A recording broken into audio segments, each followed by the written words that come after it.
Welcome back to Science Fantastic with Professor Michio Kaku. On Science Fantastic, we profile the amazing, jaw-dropping scientific discoveries which are revolutionizing our world and touching our lives. And in this hour, once again, we're going to throw the lines open because it's open mic. That's right, open mic on Science Fantastic.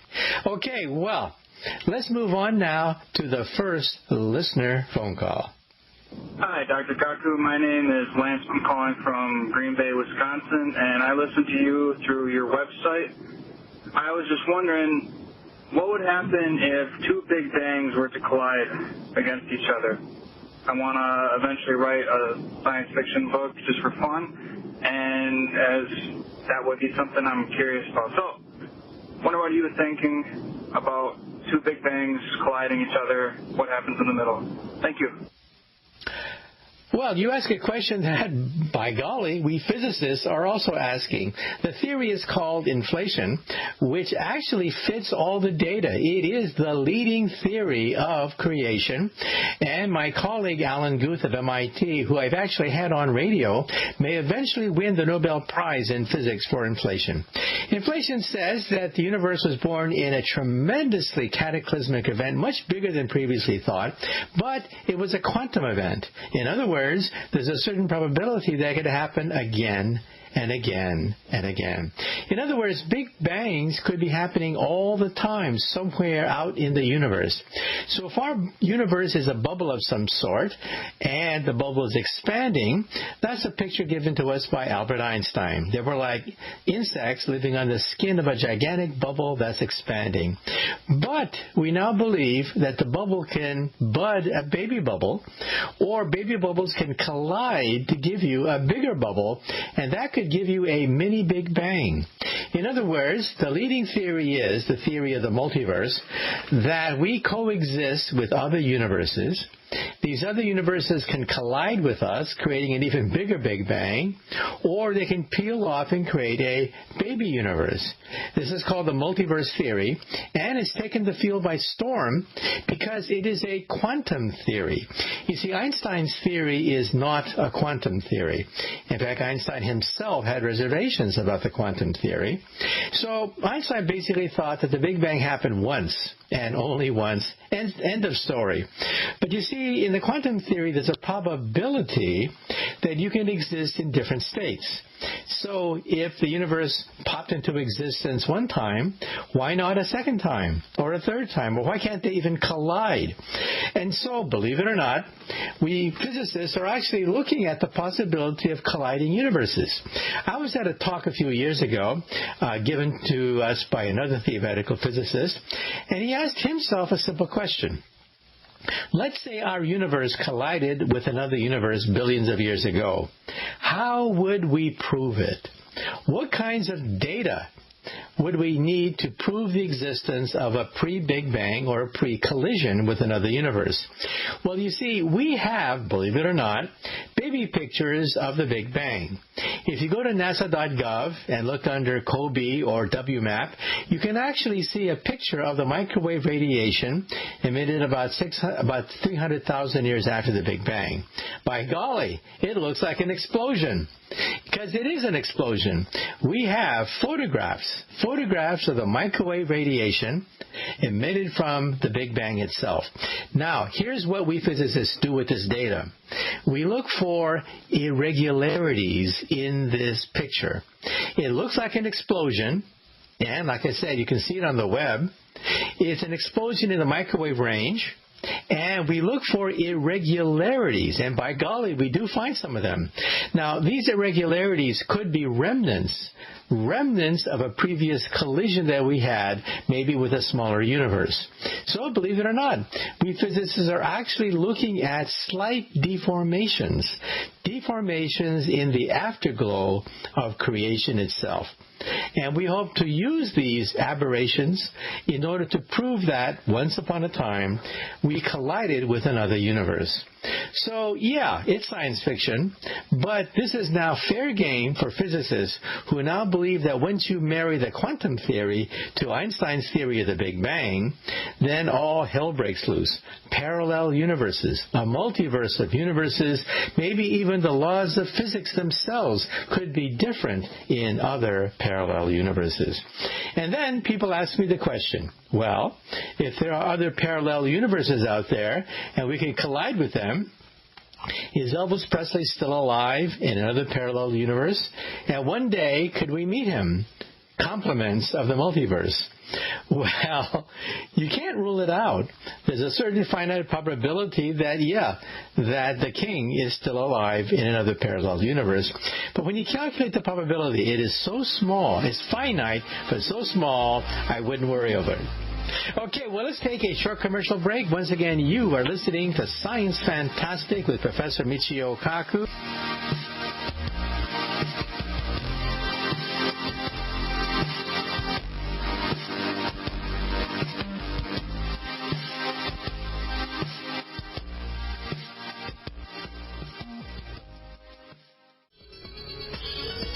Welcome back to Science Fantastic with Professor Michio Kaku. The lines are open, and it's open mic in this hour. Okay, well, without further ado, let's go to the next listener phone call. Hi, my name is Billy. I'm calling from Collinsville, Illinois, and I mostly listen on YouTube. I have a two-part question. Part one, string theory, from what I understand, says hyperspace is at least 10-dimensional, but you theorize it's 11. Why is it that it only needs 10, but you postulate it's 11? Part two of my question is, well, hyperspace states that our four-dimensional universe is a bubble in hyperspace. Our universe is expanding in all directions infinitely and is actually increasing in its expansion, which scientists attribute to dark energy. For someone who believes in string theory, if asked what's on the other side of our universe, the answer I would imagine would simply be hyperspace. That's what we're expanding into. But for someone who believes in another theory, that answer isn't as simple.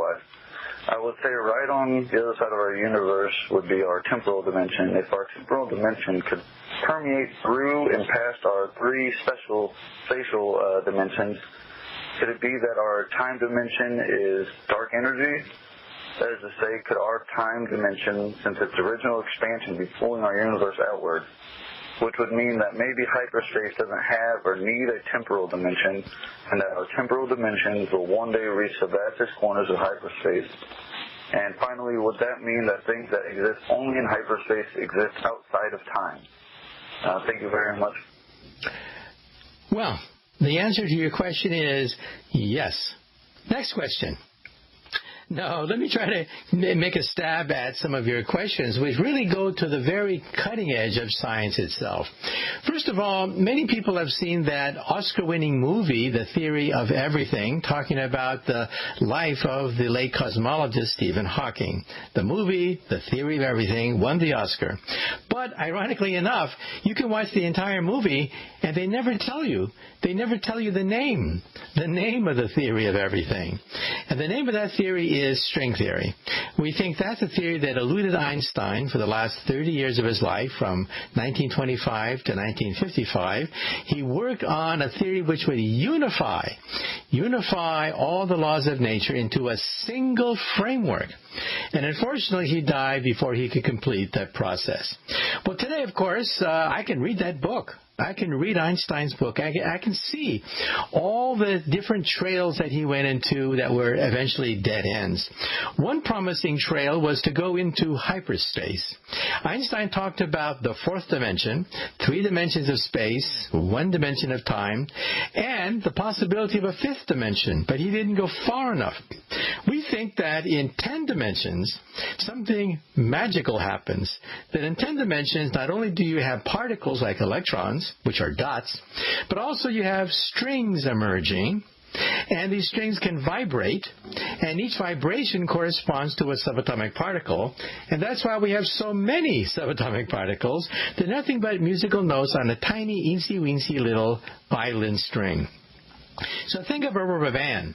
A rubber band from a distance looks like a point, but close up you see that it's a rubber band that can vibrate in different modes. Each mode is a subatomic particle. So if I could photograph an electron, magnify the photograph, I would see that it's not a dot at all. That the electron, which is in your cell phone, is actually a vibrating rubber band. But if it vibrates at different frequencies, it becomes a different particle. So physics is reduced to the harmonies of 10-dimensional strings. And chemistry is nothing but the melodies you can play on these strings. And the universe is a symphony of strings. And what is the mind of God that Albert Einstein spent 30 years of his life chasing after? The mind of God is cosmic music resonating through 10-dimensional hyperspace. Now, the listener asked a question. What about the 11th dimension? Well, you see, there are some problems. First of all, in 10 dimensions, you can summarize all of string theory into an equation 1 inch long. In fact, that's my equation. Google string field theory, and that's one of the things that I created, which allows you to summarize all of string theory into an equation about 1 inch long. So, what's the problem? There's always a problem someplace, right? It turns out that in 10 dimensions, there are not one, but five different self-consistent string theories. Now, we physicists tried to ignore this problem for many years, but it kind of like was always gnawing at us that there are not one, but 5 different string theories in 10 dimensions. And then the people at Princeton discovered that if you add one extra dimension, you go to 11 dimensions, then these 5 strings coalesce into one membrane. And this shook up the whole field of string theory. We now began to realize that maybe strings themselves are not fundamental, that there's a membrane living in a higher dimension, the 11th dimension, which can give us another theory called M theory. Now, it turns out that, well, it could be right. I think so. That why would God create a universe with 5 separate string theories, each of which is capable of describing our world? Why not one theory in 11 dimensions? And that's what many physicists are working on now, M theory. Now, is there a similar equation to the one that I wrote years ago, summarizing all of the theory into an equation 1 inch long? And the answer is no. If you want to become famous, then try to summarize the 5 different string theories into a single equation in 11 dimension. It turns out that some of the brightest minds of the universe, the brightest minds on earth, have tried to do that and have failed. In fact, that's what I'm working on now, trying to unify the 5 different string theories into one membrane in 11 dimensions. And then the questioner asked yet another question about dark energy and temporal dimensions. So let me try to explain. Our universe is 4-dimensional. That is, it has 3 dimensions of time. 3 dimensions of space, and 1 dimension of time. But even Einstein believed that it was nothing but a bubble of some sort. But what is the bubble expanding into? Even children ask that question. If the universe is expanding, what is it expanding into? Well, we think it's expanding into a greater arena of hyperspace, 10, possibly 11-dimensional hyperspace. So in other words, it was Shakespeare himself who said that the universe is a stage, and we're actors and actresses making our entrances and exits on the stage of the universe. Well, that was the picture adopted by Isaac Newton. Then along comes Einstein, who says, not so fast, not so fast. That stage is warped. That stage is curved. And that gives you the illusion of a mysterious force pervading the universe, because the universe is more than just a stage, it's a warped stage. Well, now we believe that that stage of life is nothing but a ball of some sort, a bubble floating in a much bigger stage, 11-dimensional hyperspace. So now imagine a stage with soap bubbles on it. Lots of soap bubbles popping into existence, popping out of existence. That's the new theory, the theory coming from string theory of hyperspace. And dark energy is the energy pushing the galaxies apart. So when children ask the question, why is the universe expanding? We think that it's dark energy, the energy of the vacuum, the energy of an empty bubble that is pushing the galaxies apart, creating the Big Bang. That's why the universe is expanding, because of dark energy. Well, if you want to find out more about this, get a copy of my earlier book, Parallel Worlds and Hyperspace, because they go into much more details about the cutting edge of science itself, which is now trying to unravel the instant of creation. Okay, well, let's move on now to the next listener phone call. Hi, Michio Kaku. My name is Jonathan. I am living in San Francisco, and I am a SF State student.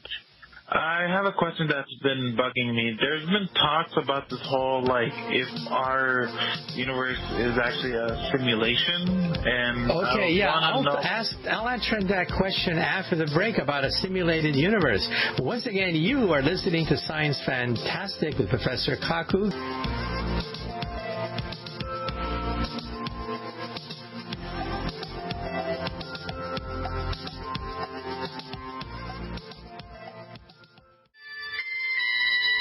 Welcome back to Science Fantastic with Professor Michio Kaku. The lines are open, and it's open mic in this hour. Now, before the break, we had a question. I had to cut him off, sorry. A question about, is the universe a simulation? Is it nothing but a computer program? Is reality a fake, in other words? Sometimes late at night, you turn on the TV, and you watch these old movies on TV. And then you ask yourself a simple question. Well, these actors and actresses on the TV screen, do they know that they're nothing but images on electrons on a TV screen? They're not real? Well, you begin to wonder, is reality itself an old movie? That is, did someone hit the play button and a CD-ROM starts to whirl, and we are like those images you see in an old movie on TV at late at night. We act as if we have free will. We act as if, in the movie, as if we can make a decision. But the ending. The ending of the movie. It's just a movie. And so then the question is that reality? Is reality itself just a movie? And we're dancing on the stage of life, thinking that we have free will, thinking that we can decide the future, when actually we're nothing but celluloid on a celluloid film inside a CD that somebody hit the play button with. Is that possible? Well, computers are getting more powerful all the time, and we can begin to simulate things like airflow on a jet plane. We can begin to simulate the DNA molecule. And so people begin to think, well, I saw the movie The Matrix, and in the movie The Matrix, the robots are so smart, they created a fake reality. And we think we're moving in this fake reality, but no, we're not. We're nothing but people in a pod that's being used as a battery for the aliens. Well, that's the movie The Matrix. But some people think that, can you rule it out? Well, I think so. First of all, if you take a look at the weather report only goes for just a few days into the future.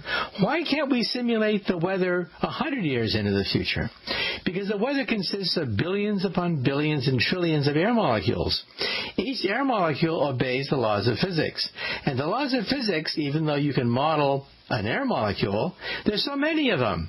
There's so many air molecules that it would exhaust the power of an ordinary computer to model the weather. In other words, the smallest object that can model the weather realistically, that can predict the weather 100 years into the future, is the weather itself. So when we say that the smallest object that can model something is the model itself, it means basically you can't do it. You cannot simulate it. It's simply too complicated. And that's the weather. That's why the weathermen and the weatherwomen only go just a few days into the future. After that, all your computer projections are nonsense. And once you go to the quantum theory, it gets even worse. So in other words, I don't think we live in a simulation. However, let's take a short commercial break, and after the break, we're going to continue Science Fantastic with Professor Michio Kaku.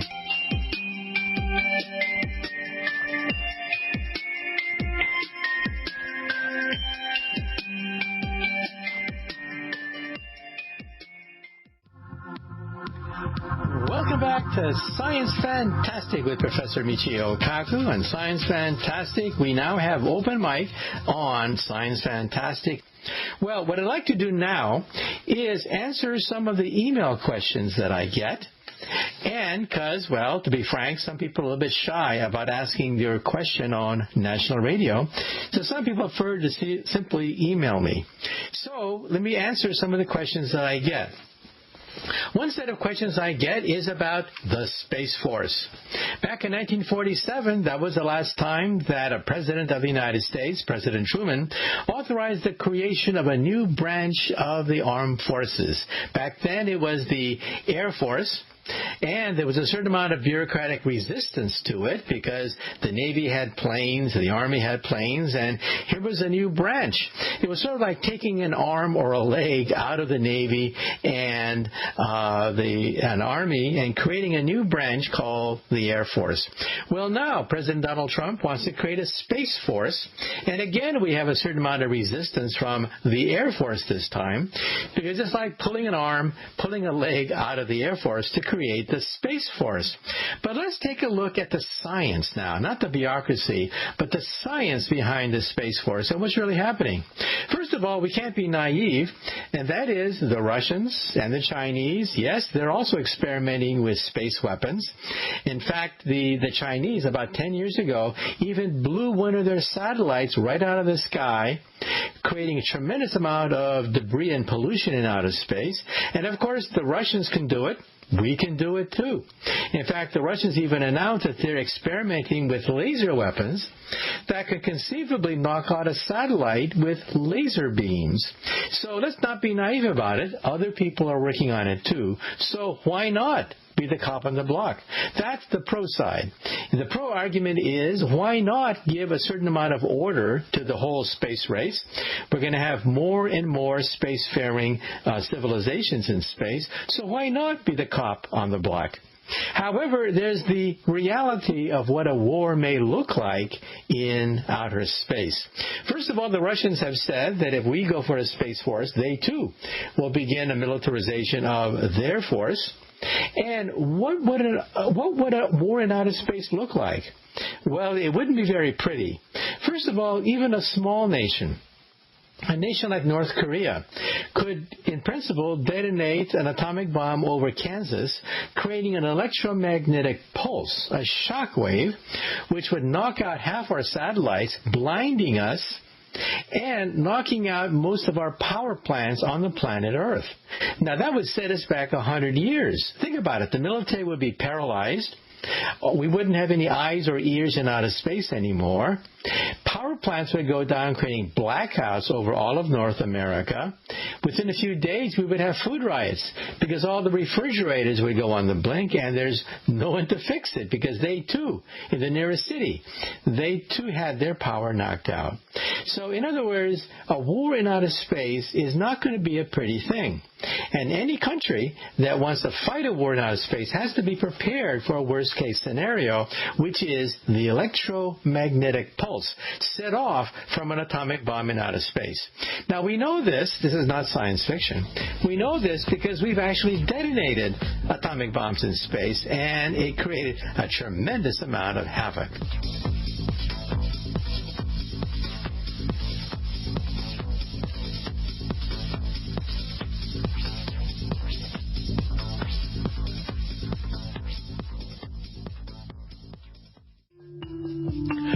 Welcome back to Science Fantastic with Professor Michio Kaku. The lines are open. And now we're reading some email questions that I get because, well, to be frank, some people are a little bit bashful about having their voice heard on national radio.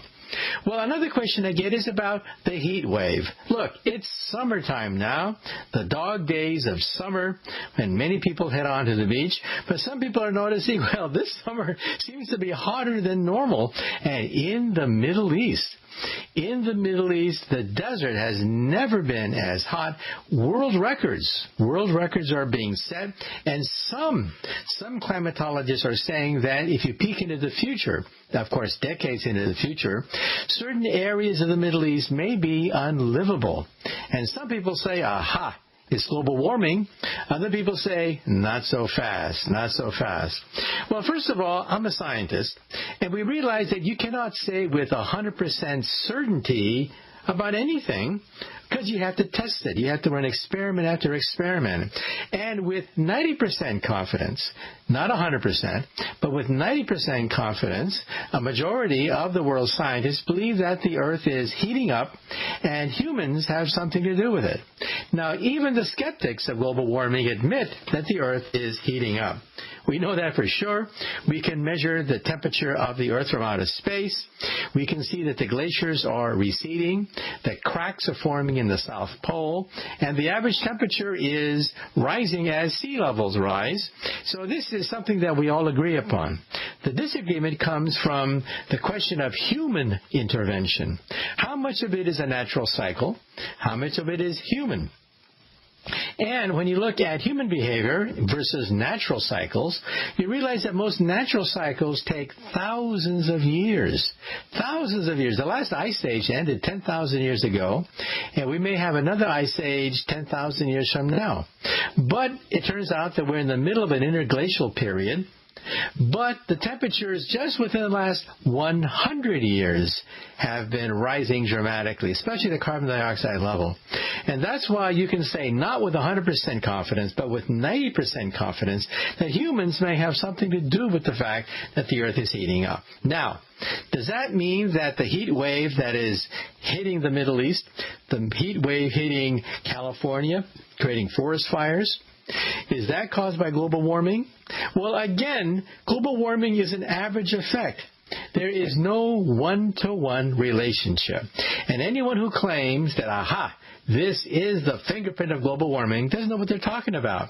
Global warming is an average effect. Over a period of time, you can see that on average, temperatures will rise. On average, sea levels will rise. On average, glaciers will begin to recede.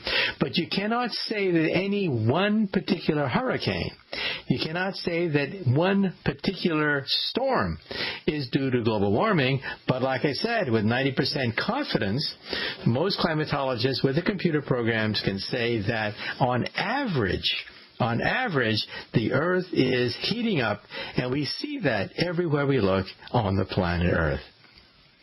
Well, we have another story, and this is about Alzheimer's disease. Alzheimer's disease, some people think, could be the story of the century. Baby boomers are getting older. And by the time you're in your 80s, a good fraction of the population naturally comes down with Alzheimer's disease, even if you've been healthy all your life, even if you have no genetic markers, and even if you seem to be totally fit, you too can come down with Alzheimer's, because a certain fraction, bordering on about half, of people in their 80s to late 80s naturally come down with Alzheimer's. So why don't we cure it? Well, first of all, we don't know what causes it, but a breakthrough was made just last week in order to understand the origin of Alzheimer's. First of all, if you do a test on Alzheimer's patients, you find a gum that gums up the brain, but scientists didn't know whether it was a cause or an effect of Alzheimer's disease. Well, beta amyloid protein is the gum that gums up the brain of people with Alzheimer's disease, but sometimes people have gum in their brain, but they're still very clear in their thinking. So it's not a one-to-one phenomenon. Now we know that the tau protein originates first and then creates the beta protein. But then the question is, Where does the tau protein come from? And that was a minor breakthrough made just a few weeks ago. The scientists were able to show the molecular origin of the tau protein, which goes berserk, creating the beta amyloid, which then gums up the human brain. Now, does that mean that we can reverse Alzheimer's? No, but it means that in animals, scientists have been able to isolate that point where the tau protein goes haywire, and they've been able to slow down the progression of Alzheimer's in animals. Now they're trying it on humans. So it does not mean a cure anytime soon, but it does mean that we're onto something. For the first time, we have a solid lead that, yes, we can now see the biochemical mechanism by which the tau protein goes haywire, stimulates the beta proteins to create the amyloids, which then gum up the human brain, giving you what is called Alzheimer's disease. That is not a cure, but we're onto something. Well, unfortunately, our time is up on Science Fantastic. Good day.